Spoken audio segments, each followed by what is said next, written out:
बाचा फनावा अरे खाता पियाता बेटी भाई लूहो से आनावा अरे भाई लूहो से आनावा अरे किया मो चरनी हो पापा किया रहनी हो चटनी अरे किया रहनी हो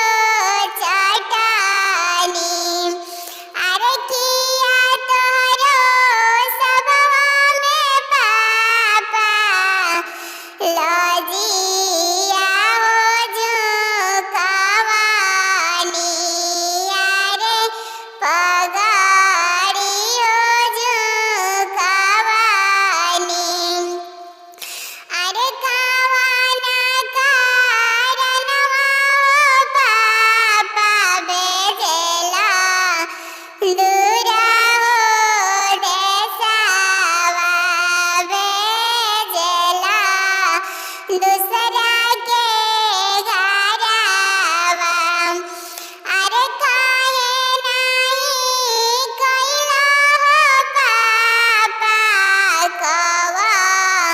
नो बहानावा अरे कवा नो बहानावा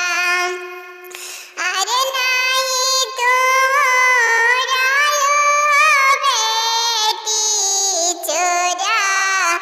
नीसे हो चटानी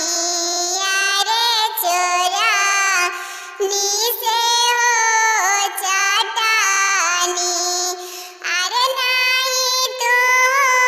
सबवा में बेटी पगाड़ी हो झुकावालू अरे पगाड़ी हो झुकावालू अरे बेटी धन पाराया हो बेटी दुनिया के हो रीतावा अरे दुनिया